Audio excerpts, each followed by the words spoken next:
అందరికీ నమస్కారం. సంతోషం ఫిల్మ్స్ కి స్వాగతం. ఈరోజు సినిమా విషయాలు తెలుసుకునే ముందు సంతోషం సురేష్ యూట్యూబ్ ఛానల్ ని, సంతోషం అప్డేట్స్ యూట్యూబ్ ఛానల్ ని, ఈ రెండు ఛానల్ ని సబ్స్క్రైబ్ చేసుకోండి. మరి ఈరోజు సినిమా విషయాలు ఏంటో ఇప్పుడు మనం చూసేద్దాం. డ్రెస్ కట్సీ బై KLM ఫ్యాషన్ మాల్. తమిళ నటుడు విష్ణు విశాల్ కథానాయకుడిగా నటించిన లేటెస్ట్ ఇన్వెస్టిగేటివ్ క్రైమ్ థ్రిల్లర్ చిత్రం ఆర్యన్. ప్రవీణ్ కే దర్శకత్వం వహించిన ఈ సినిమా అక్టోబర్ 31న తమిళంతో పాటు తెలుగులో విడుదల కాబోతున్నట్లు చిత్ర బృందం ప్రకటించిన విషయం తెలుస్తుంది. తాజాగా ఈ సినిమా తెలుగు వర్షన్ను వాయిదా వేస్తుంది. ఈ విషయాన్ని విష్ణు విశాల్ సోషల్ మీడియా వేదికగా ప్రకటించారు.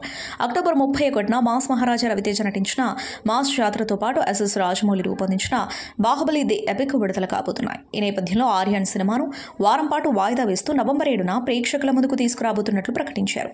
సినిమా అనేది రేస్ కాదు, అది ఒక వేడుక అన్నది నా అభిప్రాయం. మా సినిమా ఆర్యన్ అక్టోబర్ 31న విడుదల కావాల్సి ఉంది. కానీ ఇదే రోజున తెలుగులో రవితేజ మాస్ జాతర, బాహుబలి ది ఎపిక్ రాబోతున్నాయి. నేను రవితేజను గాఢంగా అభిమానించే వ్యక్తిని.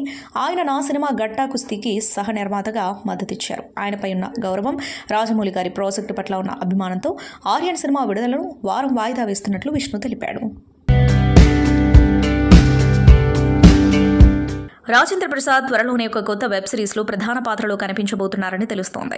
రవితేజ నటించిన మాస్ జాతర సినిమాలో కూడా రాజేంద్ర ప్రసాద్ కీలక పాత్ర పోషించారు. అయితే ఆ మూవీ ప్రీ రిలీజ్ ఈవెంట్లో రాజేంద్ర ప్రసాద్ చేసిన వ్యాఖ్యలు ప్రస్తుతం సినీ వర్గాల్లో చర్చనీయాంశంగా మారాయి. రవితేజ హీరోగా నటిస్తున్న మాస్ జాతర సినిమా ప్రమోషన్ కార్యక్రమంలో ఆయన మాట్లాడుతూ, ఇటీవలి కాలంలో అన్ని మసాలాలు సరిగ్గా కలిసిన మాస్ సినిమా రాలేదు, ఆ లోటును తీర్చేది మాస్ జాతర అని విశ్వాసంగా తెలిపారు. ప్రేక్షకులు థియేటర్లో ఈ సినిమాను చూస్తే ఖచ్చితంగా ఆనందంతో తేలిపోతారు అని అన్నారు.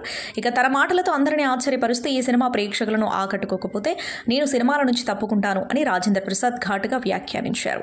ఇక తన కెరీర్లో ఎందరో తారలతో కలిసి పనిచేసినప్పటికీ రవితేజతో ఇదే తన మొదటి కాంబినేషన్ అని చెప్పారు. రవితేజతో కలిసి పనిచేయడం ప్రత్యేక అనుభూతిగా ఉంది. మాస్ జాతర అనే అద్భుతమైన సినిమాను చేయడానికి ఇంత సమయం పట్టింది. దర్శకుడు భాను అద్భుతంగా తెరకెక్కించారు. నా పాత్ర గురించి ఇప్పుడే చెప్తే థ్రిల్ పోతుంది, థియేటర్లో చూసి ఆనందించండి అని అన్నారు. టాలీవుడ్ యువ నటుడు, తెలంగాణ పౌరుడు తిరువీర్ మరో కొత్త కాన్సెప్ట్తో ప్రేక్షకుల ముందుకు రాబోతున్నాడు. ఆయన ప్రధాన పాత్రలో నటిస్తున్న తాజా చిత్రం the great pre wedding show. Tina Shravya కథానాయికగా నటిస్తుంది. ఈ సినిమాకు రాహుల్ శ్రీనివాసన్ కథను అందించడంతో పాటు దర్శకత్వం వహిస్తుండగా 7M ప్రొడక్షన్ బ్యానర్పై సందీప్ అగారం, అస్మితారెడ్డి బాసాని, కల్పనారావు సంయుక్తంగా నిర్మిస్తున్నారు. సురేష్ బొబ్బులి ఈ సినిమాకు సంగీతం అందిస్తూ ఉండగా నవంబర్ 7న ప్రేక్షకుల ముందుకు రాబోతుంది. ఈ సందర్భంగా ట్రైలర్ను విడుదల చేశారు మేకర్స్. ఈ ట్రైలర్ చూస్తుంటే ప్రస్తుతం నడుస్తున్న ప్రీ వెడ్డింగ్ షూట్ ఆధారంగా ఈ సినిమా రాబోతుందని తెలుస్తుంది. తిరువీర్ ఇందులో ఫోటోగ్రాఫర్ గా కనిపించబోతున్నాడు. నవ్వులు పూయించేలా ఉన్న ఈ ట్రైలర్ మీరు చూసేయండి. అంటే కొన్ని సినిమాలు మన ఓటీటీకి ఇప్పుడు ఇదివరకంటే శాటిలైట్ ఉంటే శాటిలైట్ నమ్ముకుంటూ సినిమాలు స్టార్ట్ చేసేవారు. ఆ రేట్ని బట్టి బడ్జెట్ని బట్టి సినిమాలు చేసుకుంటూ వెళ్తారు. అయితే ఇప్పుడు ఏంటంటే మనకు వచ్చేది ఆదాయం ఓన్లీ ఓటీటీ. సో దాన్ని డిపెండ్ చేసుకుని సినిమాలు చేసుకుంటూ వెళ్తున్నాం. సినిమాలు కొంచెం బాగా వస్తే పర్లేదు మనం థియేటర్కి వెళ్దాం అని తర్వాత డైరెక్షన్ సినిమా కాపీ చూసిన తర్వాత చేసుకుని అలా ఆ కోకు ఈ సినిమా చెందుతుందా, మీరు కాపీ చూసిన తర్వాత థియేటర్ కూడా వెళ్దామని డిసైడ్ అయ్యారా, లేదా ఓటీటీ శాటిలైట్ అన్నీ అయిన తర్వాత డిసైడ్ అయ్యారా? సినిమా స్టార్ట్ చేసేటప్పుడు నాకు నేరేషన్ ఇచ్చినప్పుడు కానీ, మేము పూజ పెట్టుకున్న రోజు కానీ మైండ్లో ఏ థాటు లేదు. కథ ఒకటి బాగా నచ్చింది, సినిమా చేద్దాం అనుకున్నాం. కానీ థియేటర్ ఓటీటీ అనేది ఆ రోజు మైండ్లో ఏమీ లేదు. ఎందుకోసం సినిమా తీయాలనుకున్నారు? మా కథ నచ్చింది, ఈ కథని నలుగురికి చెప్పుకోవాలనుకునేలా త్రూ మీడియం సినిమా కాబట్టి. అట్ ద సేమ్ టైం ఇది బిజినెస్ కూడా, మీరు చెప్పిన పాయింట్. ఈ సినిమా కథ వింటున్నంతసేపు నేను ఎంత నవ్వానో. ప్రొడ్యూసర్ కూడా ఆయన ఫస్ట్ టైం కొత్తవాడు. ఈ సినిమాకి సంబంధించిన ఈపీకి తన friend.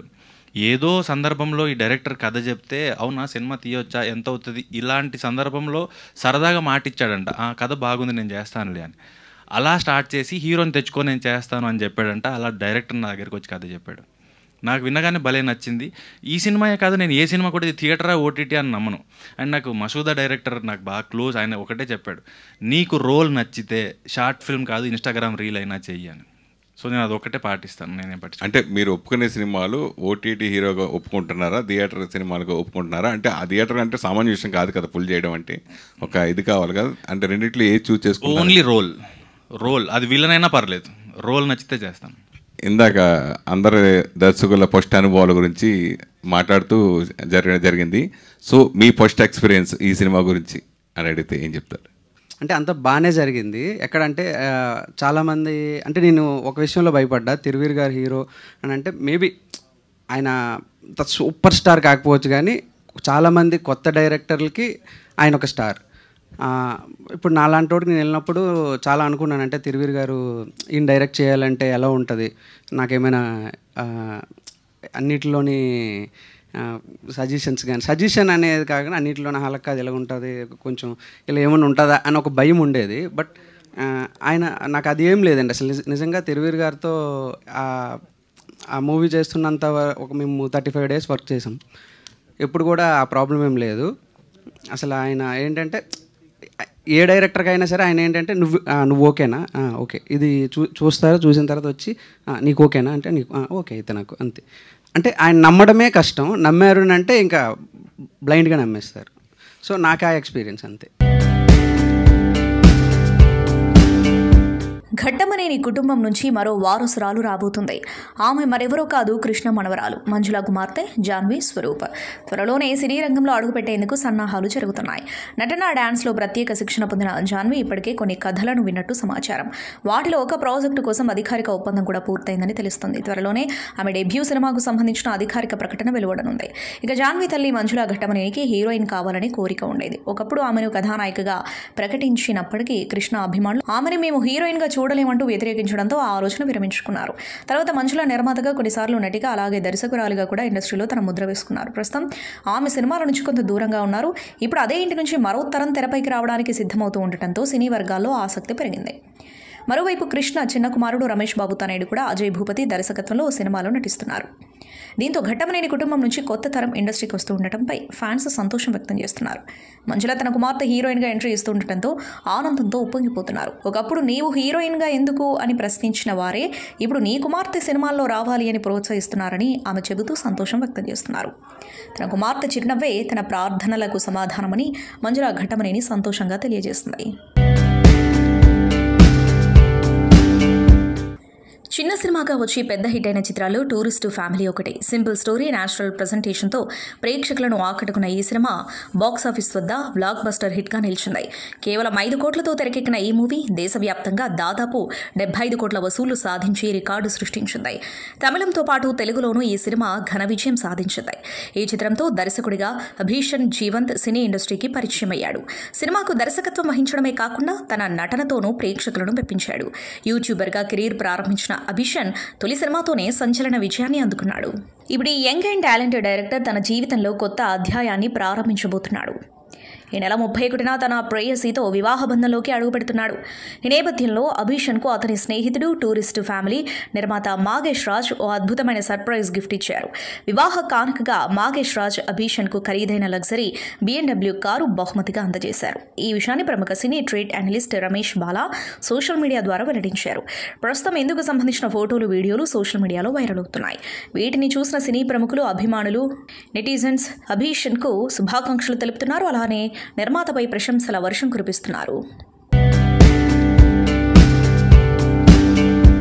Tollywood young hero Kiran Abbavaram మరోసారి తన సత్తా చాటుకున్నారు. విభిన్నమైన కథలు, రియలిస్టిక్ ఎమోషన్స్తో ప్రేక్షకుల హృదయాలను గెలుచుకున్న ఆయన తాజా చిత్రం కే ర్యాంప్ బాక్సాఫీస్ వద్ద ఘన విజయాన్ని సాధించింది. కొత్త concept, energetic presentation, rich technical వర్క్తో ప్రేక్షకులను ఆకట్టుకుంటూ అన్ని ఏరియాల్లో ఈ సినిమా కలెక్షన్ల వర్షం కురిపిస్తుంది. యువ దర్శకుడు జయంత్ నాని తెరకెక్కించిన ఈ cinema action, comedy, family, emotional మేళవింపుగా సాగింది. కిరణ్ అబ్బవరం ఎనర్జీతో కూడిన నటన, యుక్తిదారీజ్ గ్లామర్ నటన ప్రేక్షకులను బాగా ఆకట్టుకున్నాయి. నరేష్, సాయి కుమార్, వెన్నెల కిషోర్ తదితరులు ప్రెజెన్స్ సినిమాకు మరింత బలం చేకూర్చింది. అయితే తాజాగా ఈ మూవీలోని ఓనం ఫుల్ సాంగ్ వీడియోను రిలీజ్ చేశారు మేకర్స్. కాలేజ్లో ఓనం వేడుకల నేపథ్యంలో సాగే ఈ పాట చాలా కలర్ఫుల్గా ఉండగా ఇందులో కిరణ్, యుక్తి కాస్ట్యూమ్స్, డాన్స్ స్టెప్పులు అలరించాయి. పెద్ద టీం ప్రస్తుతం శ్రీలంకలో కీలకమైన షెడ్యూల్లో బిజీగా ఉంది. అక్కడ రామ్ చరణ్, జాన్వీ కపూర్ జంటపై ఓ అందమైన పాట నుంచి చిత్రీకరిస్తున్నారు. ఈ పాటకు ఆస్కార్ విన్నర్ AR రెహమాన్ సంగీతం అందిస్తూ ఉండటంతో ఇది విజువల్గా, మ్యూజికల్గా గ్రాండ్ ట్రీట్గా మారబోతుందని ఫిల్మ్ నగర్ టాక్. రామ్ చరణ్ కూడా ఇటీవల శ్రీలంక బయలుదేరుతూ ఉండగా ఎయిర్పోర్ట్లో కనిపించారు. శ్రీలంక లొకేషన్స్ నుంచి కొన్ని ఆసక్తికరమైన ఫోటోలు సోషల్ మీడియాలో వైరల్ అయ్యాయి. డైరెక్టర్ బుచ్చిబాబు సానా, సినిమాటోగ్రఫర్ రత్నవేలు కలిసి దిగిన ఫోటోలు అభిమానులను ఆకట్టుకుంటున్నాయి. ఆ ఫోటోలో ఇద్దరు ఒక పాత రైల్వే ట్రాక్ టన్నెల్ ముందు నిలబడి ఉన్నారు. ఈ లొకేషన్ చూసి ఫ్యాన్స్లో ఆసక్తికరమైన చర్చ మొదలైంది. ఇది కేవలం సాంగ్ కోసం మాత్రమేనా, లేక సినిమాలో కీలకమైన యాక్షన్ లేదా ఎమోషనల్ సీక్వెన్స్కు సంబంధించిందా అని ముచ్చటించుకుంటున్నారు. ఆ టన్నెల్ బ్యాక్ డ్రాప్ సినిమాకు ప్రత్యేకమైన భావోద్వేగ టచ్ ఇస్తుందని అంచనా. ఎస్ఎస్ రాజమౌళి దర్శకత్వంలో వచ్చిన బాహుబలి సినిమా మళ్ళీ రిలీజ్ కాబోతున్న విషయం తెలిసిందే. బాహుబలి ది ఎపిక్ అనే పేరుతో 2 భాగాలను ఒకే పార్టుగా అక్టోబర్ 31న రిలీజ్ చేయబోతున్నారు మేకర్స్. ఈ సందర్భంగా రాజమౌళి, ప్రభాస్, రానా స్పెషల్ ఇంటర్వ్యూలో పాల్గొని షూటింగ్ జ్ఞాపకాలను గుర్తు చేసుకున్నారు. ఇందులో ఫస్ట్ పార్ట్తో పాటు సెకండ్ పార్ట్కి సంబంధించిన విషయాలను పంచుకున్నారు. తాజాగా ఈ ఇంటర్వ్యూకి సంబంధించిన ఫుల్ వీడియోను చిత్ర యూనిట్ విడుదల చేసింది. బాలీవుడ్ నటుడు పరేష్ రావల్ ప్రధాన పాత్రలో నటిస్తున్న వివాదాస్పద చిత్రం ది తాజ్ స్టోరీ. ఈ సినిమా అక్టోబర్ 31న ప్రేక్షకుల ముందుకు రాబోతుంది. అయితే ఈ సినిమా విడుదలని అడ్డుకోవాలంటూ ఢిల్లీ హైకోర్టులో ప్రజా ప్రయోజన వ్యాజ్యం దాఖలైంది. ఈ చిత్రం చారిత్రక వాస్తవాలను వక్రీకరించడమే కాకుండా మత సామరస్యాన్ని దెబ్బతీస్తుందని పిటిషనర్ ఆరోపించారు. అడ్వకేట్ షకీల్ అబ్బాస్ ఈ పిటిషన్ను దాఖలు చేయగా ఇందులో ఆయన సెన్సార్ బోర్డు, కేంద్ర ప్రభుత్వం, చిత్ర నిర్మాత, దర్శకుడు, నటుడు పరేష్ రావల్ను ప్రతివాదులుగా చేర్చారు. ఈ చిత్రం తాజ్ మహల్ చారిత్రక వాస్తవాలను వక్రీకరించడమే కాకుండా మత సామరస్యాన్ని దెబ్బతీస్తుందని తెలిపాడు. అలాగే ఒక ప్రత్యేక రాజకీయ సిద్ధాంతాన్ని ఈ చిత్రం ప్రోత్సహిస్తుందని పిటిషనర్ ఆరోపించారు. ఈ సినిమా విడుదలైతే మత విద్వేషాలకు దారితీసే అవకాశం ఉందని, ఇది దేశ లౌకిక స్ఫూర్తిని దెబ్బతీస్తుందని అబ్బాస్ ఆందోళన వ్యక్తం చేశారు. అయితే ఈ పిటిషన్పై ఢిల్లీ హైకోర్టు స్పందిస్తూ ఈ పిటిషన్ను తక్షణమే విచారించడానికి నిరాకరించింది. ఈ అంశాన్ని సాధారణ విచారణలో భాగంగా పరిశీలిస్తామని కోర్టు స్పష్టం చేసింది. బాలీవుడ్ మెగాస్టార్ చిరంజీవిని సోషల్ మీడియా వేధింపులు వెంటాడుతున్నాయి. తనపై, తన ప్రతిష్టపై అభ్యంతరకరమైన పోస్టులు పెడుతున్నారంటూ ఆయన మరోసారి సైబర్ క్రైమ్ పోలీసులను ఆశ్రయించారు. ఈ మేరకు ఆయన పోలీసులకు తన ఫిర్యాదును అందజేశారు. చిరంజీవి తన ఫిర్యాదులో ఒక ఎక్స్ ఖాతా ద్వారా తనపై నిరంతరం తప్పుడు ప్రచారం జరుగుతుందని పేర్కొన్నారు. ఇటీవల హైదరాబాద్ సిటీ సివిల్ కోర్టు మధ్యంతర ఉత్తర్వులు జారీ చేసినప్పటికీ కొందరు వ్యక్తులు తమ చర్యలను ఆపకుండా ఇంకా అభ్యంతరకరమైన పోస్టులు పెడుతున్నారని చిరంజీవి ఫిర్యాదులో తెలిపారు. కోర్టు ఆదేశాలను ఉల్లంఘిస్తూ తన ప్రతిష్టకు భంగం కలిగించేలా వ్యవహరిస్తున్న వారిపై కఠిన చర్యలు తీసుకోవాలని ఆయన పోలీసులను కోరారు. దీనిపై పోలీసులు కేసు నమోదు చేసి సదరు ఎక్స్ ఖాతా పోస్టుల గురించి దర్యాప్తు చేస్తున్నారు. ఓటీటీలో అత్యంత ప్రేక్షకాదరణ పొందిన వెబ్ సిరీస్లో మహారాణి ఒకటి.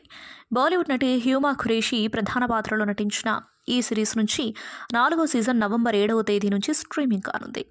ఈ నేపథ్యంలో సీజన్ 4కు సంబంధించిన ట్రైలర్ తాజాగా విడుదలై ఆకట్టుకుంటుంది. మహారాణి తొలి సీజన్ 2021లో వచ్చింది. ఆ తర్వాత 2022లో 2వ సీజన్, 2024లో 3వ సీజన్ స్ట్రీమింగ్ అయ్యాయి. 4వ తరగతి పాస్ అయిన ఓ సాధారణ గృహిణి సీఎంగా మారి అక్కడి రాజకీయ రాబందులకు కూడా చెక్ పెట్టే స్థాయికి ఎలా ఎదిగిందన్నదే ఈ వెబ్ సిరీస్ స్టోరీ. తాజాగా రిలీజ్ అయిన ప్రచార చిత్రాలు చూస్తే 4వ సీజన్లో ఆమె పాత్రను మరింత బలంగా తీర్చిదిద్దినట్లు తెలుస్తుంది. మలయాళ నటి, దర్శకురాలు షాలిన్ జోయా తమిళంలో కన్నగి చిత్రంలో నటించడంతో పాటు కుక్ విత్ కోమాలి కార్యక్రమం ద్వారా గుర్తింపు పొందారు. ప్రస్తుతం ఆమె తమిళ చిత్రసీమకు దర్శకురాలిగా పరిచయం కానున్నారు. ఆర్క ఇంటర్నేషనల్ పతాకంపై రూపొందనున్న 18వ చిత్రానికి దర్శకత్వం వహిస్తున్నారు. గ్రామీణ నేపథ్యంలో 90లలో జరిగే కథగా రూపొందనున్న ఈ చిత్రంలో నక్సలైట్స్ ఫేమ్ అరుణ్ బ్రిగిడా జంటగా నటిస్తున్నారు. ఎంఎస్ భాస్కర్, అరుల్ దాస్, ఇలవరసు, జావా సుందరేషన్, జెన్సన్ దివాకర్, అనిరుద్ తదితరులు ఇతర ముఖ్య పాత్రలో నటించనున్నారు. ఇప్పటివరకు చూడని ముఖ్య పాత్రలో దేవదర్శిని, అతిథి పాత్రలో అశ్విన్ కాకుమాను నటించనున్నారు. చిత్రానికి పూజా కార్యక్రమాన్ని చెన్నై నగరంలో నిర్వహించారు. ఇందులో చిత్ర బృందంతో పాటు ప్రముఖ తెలుగు నిర్మాత కాట్రగడ్డ ప్రసాద్ తదితరులు పాల్గొన్నారు. చిత్రం గురించి నిర్మాత కెఎస్ రామకృష్ణ మాట్లాడుతూ అన్ని వర్గాల ప్రేక్షకులను ఆకట్టుకునేలా ఈ చిత్రం ఉంటుంది అన్నారు. ఇక దర్శకులు షాలిన్ జోయా మాట్లాడుతూ గ్రామంలో జరిగే ఘటన స్థానికుల జీవితాన్ని ఎలా ప్రభావితం చేస్తుందనే విషయాన్ని హాస్యభరితంగా ఫ్యాంటసీతో చెప్పనున్నామని తెలిపారు. టాలీవుడ్ యంగ్ బ్యూటీ శ్రీలీల ప్రస్తుతం మాస్ జాతర చిత్రంతో ప్రేక్షకుల ముందుకు వచ్చేందుకు రెడీ అయింది. ఈ సినిమాలో రవితేజ చేసిన రెండోసారి జోడీ కట్టింది. ఇక ఈ చిత్ర ప్రమోషన్స్ను శరవేగంగా నిర్వహిస్తున్నారు చిత్ర యూనిట్. ఇందులో భాగంగా శ్రీలీల తన స్లిమ్ లుక్పై కొన్ని ఇంట్రెస్టింగ్ కామెంట్స్ చేస్తుంది. ప్రేక్షకులు డబ్బులు పెట్టి సినిమాకు వస్తారు, వారికి బెస్ట్గా కనిపించేందుకు తాను ప్రయత్నిస్తున్నానని, దీనికోసం తాను తినే ఫుడ్పై కంట్రోల్ పెట్టుకుంటున్నట్లు తెలిపింది. చిరుతిళ్ళు మానేసి తాను గతంలో తినే ఫుడ్పై కూడా కంట్రోల్ పెట్టుకున్నట్లు ఆమె తెలిపింది. కేవలం స్లిమ్గా మారడమే కాకుండా ఆరోగ్యంగా ఉండేందుకు పాటించాల్సిన విషయాలపై కూడా తాను శ్రద్ధ తీసుకుంటున్నట్లు శ్రీలీల తెలిపింది. ఏదేమైనా స్లిమ్గా మారడానికి గల కారణాలను శ్రీలీల తన ఫ్యాన్స్తో పంచుకుంది. బిగ్ బాస్కి సంబంధించి సల్మాన్ ఖాన్ పారితోషికంపై వచ్చిన రూమర్స్పై ఆ రియాలిటీ షో నిర్మాత రిషి నెగి స్పందించారు. రెమ్యునరేషన్ ఎంతైనా దానికి సల్మాన్ అర్హుడని పేర్కొన్నారు. సల్మాన్ ఓటీటీ సంస్థ జియో హాట్స్టార్ల మధ్య అగ్రిమెంట్ ఉందని, అందుకే ఆ పారితోషికం ఎంతనేది తాను చెప్పలేనన్నారు. ఈ షోతో సల్మాన్ ఎమోషనల్గా కనెక్ట్ అయ్యారు. నేను హోస్టింగ్ ఆపేస్తా అని ఆయన పలు సీజన్లకు చెప్పినప్పటికీ మళ్ళీ చేస్తూ ఉండటం మా అదృష్టం అని అన్నారు. హిందీ బిగ్ బాస్ సీజన్ 4 నుంచి ప్రస్తుతం ప్రసారమవుతున్న సీజన్ 19 వరకు సల్మానే వ్యాఖ్యాత. ప్రతి సీజన్కు ఆయన 150 కోట్ల నుంచి 200 కోట్ల వరకు రెమ్యునరేషన్ తీసుకున్నారంటూ ప్రచారం జరిగిన సంగతి తెలిసిందే. ఇంకా సినిమాల విషయానికి వస్తే బ్యాటిల్ ఆఫ్ గాల్వన్లో నటిస్తున్నారు. 2020లో గాల్వన్ లోయలో జరిగిన ఘర్షణల నేపథ్యంలో రూపొందుతున్న చిత్రం ఇది. అపూర్వ లాఖియా దర్శకత్వం వహిస్తున్న ఈ మూవీలో సల్మాన్ ఆర్మీ అధికారిగా కనిపించనున్నారు. అఖిల్ తేజస్విని జంటగా నటిస్తున్న సినిమా రాజు వెడ్స్ రాంబాయి. ఈ చిత్రాన్ని ఈటీవీ విన్ ఒరిజినల్స్ ప్రొడక్షన్ ప్రేక్షకుల ముందుకు తీసుకొస్తుంది. రాజు వెడ్స్ రాంబాయి చిత్రాన్ని డాక్టర్ నాగేశ్వరరావు పూజారి సమర్పణలో డోలాముఖి సుబల్టర్న్ ఫిల్మ్స్ మాన్సూన్ స్టేల్స్ బ్యానర్పై వేణు ఉడుగుల, రాహుల్ మోపిదేవి నిర్మిస్తున్నారు. సాయిలు కంపాటి దర్శకత్వం వహిస్తున్నారు. నవంబర్ 21న రాజు వెడ్స్ రాంబాయి సినిమాను వంశీ నందిపాటి ఎంటర్టైన్మెంట్స్ బన్నీవాస్ వర్క్స్ బ్యానర్పై వంశీ నందిపాటి బన్నీవాస్ గ్రాండ్ థియేట్రికల్ రిలీజ్కు తీసుకొస్తున్నారు. ఇక హైదరాబాద్లో ఈ చిత్ర రిలీజ్ డేట్ అనౌన్స్మెంట్ ఈవెంట్ ఘనంగా జరిగింది. ఈ కార్యక్రమంలో ఎవరెవరు ఏం మాట్లాడారో ఇప్పుడు చూద్దాం. నమస్తే అందరికీ, ఎట్లున్నారు? నా పేరు రాజు. నేను ఇల్లందు మండలంకి వెళ్ళి గౌరానికి వెళ్ళి వచ్చిన. అయ్యో, నా కథ గురించి చెప్పాలి. మా ముచ్చట తెలియదా మీ అందరికీ? ఇగో ఈ డాంబర్ గాడు వీడు, నేను ఉచ్చబోసిన ఏం చేసినా మొత్తం నా పక్క పంటే ఉంటాడు వీడు. వాడేమో మోనిగాడు, వాడు తాచా కొడతాడు. వాడు కిట్టిగాడు, వాడేమో నల్లికుట్లోడు, వాడు శివగాడు. ఇక ఇంతమంది గురించి చెప్పుకుంటా ఏంది రాంబాయి గురించి చెప్తానని అనుకుంటా. రాంబాయి నా దిల్గా దడగన్ తెలుసు కదా. ఇక ఇదంతా ముచ్చట పక్కన పెడితే మా డైరెక్టర్ సార్ గురించి చెప్పాలి. ఆయన కూడా ఇల్లందుకు వెళ్ళి వచ్చిండు. ఆయన పేరు సాయిలు కంపాటి. ఈ సినిమాను తీసిండు. ఇక ఈ సినిమా ఏం చేసుకుంటే మంచిగా ఉంటుందా అని చెప్పి ప్రొడ్యూసర్ కాడికి తిరుగుదామని చెప్పి పోతుంటే మన వేణన్న కాడికి పోయినాం. ఇక వేణన్న కాడికి పోయి స్టోరీ చెప్పంగానే వేణన్న రే సూపర్ రా, మస్తున్నది, మస్తు మాసున్నా అన్నాడు. ఇక అట్లా అని చెప్పి ఆడికెళ్ళి మొత్తం దంచుకుంటూ సినిమా షూటింగ్ అంతా చేసుకుంటూ వచ్చినాం మేము. ఆ తర్వాత మెల్లగా రాహుల్ గారు కూడా వచ్చిండు. ఆయన కూడా మస్తు హెల్ప్ చేసిండు. మస్తు చేసినాం సినిమాని. ఇక ఈ సినిమాలో మ్యూజిక్ ఎవరు చేస్తే మంచిగా ఉంటుందని చెప్పి మస్తు ఆలోచిస్తుండే. అరే మట్టి వాసన తెలిసినోడు ఉండాలి కదా అని చెప్పి అప్పుడు మా సురేష్ అన్న కాడికి పోయినాం. ఇక సురేష్ అన్న ఇచ్చిండు చూడు మ్యూజిక్ ఈ సినిమాకి, మలవాడు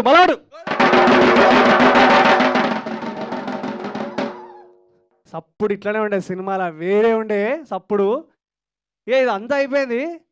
ఇక డిఓపి సార్ ఎవరు అనుకున్నప్పుడు ఆల్రెడీ సారు అంబాజీపేట చేసిండు. మరి మళ్ళీ బ్యాండ్ సినిమా చేస్తామంటే కథ విన్నాడు, సూపర్ అని చెప్పి ఆయన కూడా బ్యాండ్ కథ చేసిండు. మస్తు చేసిండు, మస్తు చూపించిండు కూడా. నన్ను, మా రాంబాయిని, మా గ్యాంగ్ని, మా ఊరిని మస్తు చూపించిండు. ఇక ఇది అంతా అయిపోయింది.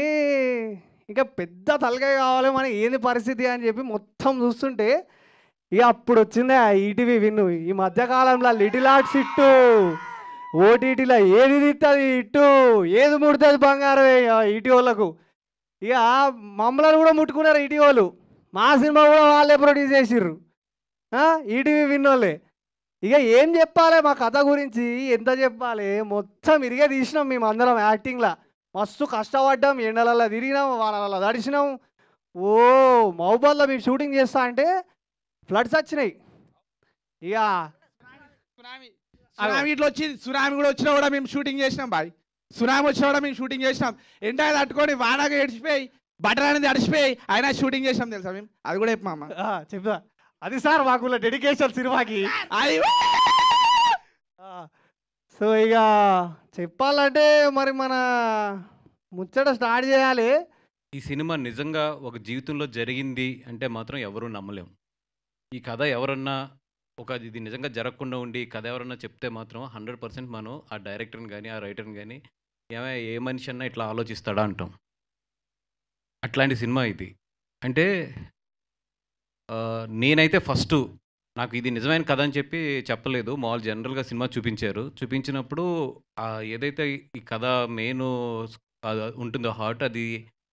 అంటే మరీ ఇంత హార్ష్గా వెళ్ళాలా ఒక సినిమాకి అని ఆలోచిస్తుంటే తర్వాత చెప్పారు నాకు వేణు ఓడుగులు గారు, ఇది ఒరిజినల్గా జరిగిన కదండి అని చెప్పి.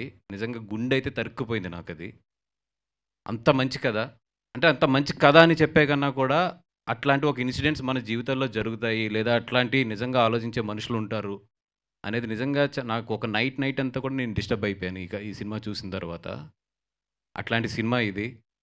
డెఫినెట్గా అందరినీ అయితే మాత్రం లేచేటప్పుడు అయితే మాత్రం మీరు అందరూ కూడా డెఫినెట్గా సీట్లోంచి లేచేటప్పుడు అయితే మాత్రం ఒక భారంతోనే లేస్తారు. అంత బాగా డైరెక్టర్ లాస్ట్ మొత్తం సినిమానంతా కూడా ఒక ఇంటెన్స్లో, ఒక ఫ్లోలో తీసుకెళ్ళాడు మొత్తం సినిమానంతా కూడా. నేను ఈ సినిమా గురించి అంటే ఇప్పుడు మన అఖిల్, అలాగే అమ్మాయి తేజస్విని, అంటే 16 అన్నాల తెలుగు పిల్ల అంటాం కదా, అట్లా ఇప్పుడు 16 అన్నాల తెలుగు పిల్ల అనేది చాలా పదం చాలా కాలంది. అయితే కనుక ఈరోజు చెప్పాలంటే మాత్రం ఒక టెరాబైట్ తెలుగు అమ్మాయి అనొచ్చేమో. అంత బాగుంది సినిమాలోని. అంటే ఫస్ట్ ఆఫ్ ఆల్ మేము చాలా హ్యాపీగా ఫీల్ అయింది ఏంటంటే ఒక తెలుగు అమ్మాయి నిండుగా ఉంది స్క్రీన్లోని. ఒక రూటెడ్ అమ్మాయి ఎలా ఉంటుందో అలా ఉంది. అండ్ వీళ్ళిద్దరూ అయితే ఎరగొట్టారు. రాజు, సినిమాలోనే కాదు నీ ఎనర్జీ బయట కూడా చాలా బాగుంది. మొన్న అప్పుడు సినిమా చూసినప్పుడు చూశాను, ఇప్పుడు చూశాను, సూపర్ ఎనర్జీ ఉంది. అండ్ నువ్వు ఆ సీను ఒకటి ఉంటుంది కదా, ఇది బెత్తం పెట్టి కొట్టే సీను, ఆ సీన్కి అయితే నీ మీద నాకు చాలా బెత్తం అంటే ఐ మీన్ స్టిక్, మా వెస్ట్ గోదావరిలో బెత్తం అంటారు, స్టిక్. ఆ స్టిక్ పెట్టి కొట్టే సీన్ అయితే ఇప్పటికీ నాకు పొద్దున్న ఆలోచిస్తుంటే, ఈ సినిమా గురించి ఆలోచిస్తుంటే ఆ సీన్ ఒక అంటే చాలా ఏమంటుందని ఒక ఇంటెన్స్ ఉన్న సీన్ అది. ఇట్లాంటి సినిమా డెఫినెట్గా ఏంటంటే మన తెలుగులో తీయాలంటే ఫస్ట్ డేరింగ్ కావాలి. నిజంగా ఈటీవీని మెచ్చుకోవచ్చు. ఎందుకంటే ఈ పాయింట్ని స్క్రీన్ మీద ఎత్తాలంటే దానికి ఒక చాలా డేరింగ్ కావాలి. దానికి నిజంగా దీన్ని తీసుకొచ్చిన వేణు ఉడుగులు గారు కానీ, అలాగే దీని డైరెక్టర్ మన బోస్ గారు కానీ, వీళ్ళందరూ కూడా చాలా రూటెడ్ కథని చాలా బాగా తీసుకొచ్చారు. అండ్ ఈ సినిమాలో ఇంకా సర్ప్రైజ్ ఎవరంటే మా చైతన్య గారు, మన సిద్ధు జొన్నలగడ్డ గారి బ్రదర్ ఈయన చైతన్య గారు. 100% స్క్రీన్లో అయితే సర్ప్రైజ్ ఇస్తాడు ఈయన. ఈరోజు అంటే నేను కొన్ని మూర్తి గారు, నిశాంత్ గారు, మీరు అందరూ తెలుసు కదా, కొన్ని నేను గట్టిగా చెప్పానంటే గట్టిగా తగులుతాయని. ఈయన మాత్రం సర్ప్రైజ్ ఇస్తాడు స్క్రీన్లోని. మీరు చూడండి సినిమా. అంటే నేను పెద్ద మాట అనట్లేదు కానీ మళ్ళీ మన తెలుగు సినిమాకి ఒక మంచి నటుడైతే దొరికాడు ఈ సినిమాలోని. చాలా బాగా చేశారు. అంటే నేను చెప్పకూడదు, ఆ క్యారెక్టర్లో కొన్ని రివీల్ చేయకూడదు కాబట్టి ఎక్కువ మాట్లాడలేను కానీ ఈయన బయట చూడని వాళ్ళు ఎవరైతే ఉంటారో వాళ్ళందరూ మాత్రం ఆ క్యారెక్టరే ఈయన అనుకుంటారు. అంత బాగా చేశాడు ఈయన నిజంగా. హ్యాట్స్ అంటే ఫస్ట్ సినిమా అంటే మీన్ థర్డ్ సినిమా అనుకుంటానండి, అందుకని ఎక్కువ పోగొట్టలేదు. బట్ డెఫినెట్గా మీకు ఎదరెదర స్టేజెస్ మీద మాత్రం నటనకి మాత్రం చాలా డెఫినెట్గా మిమ్మల్ని బాగా మెచ్చుకుంటారు. థ్యాంక్ యూ అండి. సురేష్ బబ్లీ గారు, రాంబాయి సాంగ్ మాత్రం గుమ్మేపోతుంది. ఈ నెక్స్ట్ 3-4 months అయితే మాత్రం అందరి నోళ్ళల్లో మాత్రం ఈ టైటిల్ సాంగ్ ఏదైతే ఉందో రాంబాయి అది ఉంటుంది. ఎందుకంటే నాకు ఈ మధ్యలో ఫేవరెట్ సాంగ్ అది. నేను ఎన్నిసార్లు ఆ సాంగ్ విన్నానంటే ఇప్పుడు నా కార్లో కానీ నా ఫోన్లో కానీ చూస్తే ఫస్ట్ సాంగ్ అదే ఉంటుంది. నేను తెప్పించుకుని మరీ అది లూప్లో వింటున్నాను. రాంబాయి సాంగ్ మాత్రం నెక్స్ట్ 3 months మాత్రం గట్టిగా వెళ్తుంది. ఎస్పెషల్లీ ఎవరైతే ఫోక్ బాగా ఇష్టపడతారో వాళ్ళందరికీ కూడా మంచి ఫేవరెట్ సాంగ్ అది. నేను వంశీ కూడా చెప్పాను ఆ టైటిల్ సాంగ్ నుంచి సినిమా పబ్లిసిటీ స్ట్రాటజీ చేయమని చెప్పి, ఎందుకంటే అంత మంచి సాంగ్ అది. డెఫినెట్గా బొబ్లీ గారు మళ్ళీ గట్టి సాంగ్ ఇచ్చారు. ఆల్ ది బెస్ట్ అండి. ఇంకా మా వంశీ నందిపాటి చేతిలో పడిందంటే ఇంకా పబ్లిసిటీని పిప్పు చేసి దాంట్లో జ్యూస్ అంతా పిండేసి మీరందరూ టైర్డ్ అయిపోయి వంశీ ఫోన్ వస్తే జడిసిపోయేటట్లు చేస్తాడు నాకు తెలుసు. కానీ ఇందాకే చెప్పాను, ఖర్చు కూడా జాగ్రత్త నాన్న. ఫస్ట్ ప్రెస్ వాళ్ళు భయపడుతున్నారు, తర్వాత లెక్కలు చూస్తుంటే నేను భయపడుతున్నాను. కంట్రోల్ అని చెప్తున్నాను. ఈటీవీ వాళ్ళకి అందరికీ కూడా, వేణు ఉడుకులు గారికి కానీ ఈ సినిమాలో ఉన్న టీం అందరికీ కూడా మంచి ఇది రావాలి. ఎందుకంటే చాలా హానెస్ట్గా చాలా కష్టపడి తీశారు. ఎవరినన్నా అంటే నాకు పేర్లు తెలియదు కాబట్టి కొంతమందిని ఎదదాం చెప్పకపోయినా కూడా నితిన్ గారు, సాయి గారు మీరందరూ కూడా మంచి సినిమా అవ్వాలి. ఇది అందరం కలిసి మళ్ళీ ఒక మంచి సినిమాని తెలుగు సినిమా థియేటర్స్కి తీసుకొద్దాం. All the best. Thank you అండి. Thank you so much. November 21st Raju weds Rambai గట్టిగా ఉంటుంది. లవ్ స్టోరీ ఎదిరిపోయింది. రండి. Thank you. Thank you Bunny Vas గారు. Thank you so much. నేను వెళ్ళాలి. మా కజిన్ వాళ్ళ అబ్బాయిదే ఎంగేజ్మెంట్ ఉంది రేపు మార్నింగ్, మిస్ అవ్వకూడదు నేను, అందుకని థ్యాంక్ యూ సో మచ్ అండి. Thank you so much. ఇలా అంటే మా వాళ్ళు చాలామంది నేను ఈ Q&Aలో మిస్ అవుతున్నానని చెప్పి చాలామంది డిసప్పాయింట్ అవుతారు. పర్లేదు, ఇట్స్ ఓకే. సంతోషం సురేష్ యూట్యూబ్ ఛానల్ ద్వారా ఎక్స్క్లూజివ్ ఇంటర్వ్యూని, ఎక్స్క్లూజివ్ లైవ్ షోస్ ని, ఎప్పటికప్పుడు కొత్త విశేషాలు మీకు అందించడం జరుగుతుంది. మీ మొబైల్ యూట్యూబ్ వెళ్ళి సంతోషం సురేష్ అని టైప్ చేయండి, అలాగే సంతోషం అప్డేట్స్ అని టైప్ చేయండి. ఈ 2 ఛానల్ సబ్స్క్రైబ్ చేసుకోండి, ఎప్పుడు అప్డేట్స్ చేయండి. Thank you. డ్రెస్ కట్సీ బై KLM ఫ్యాషన్ మాల్.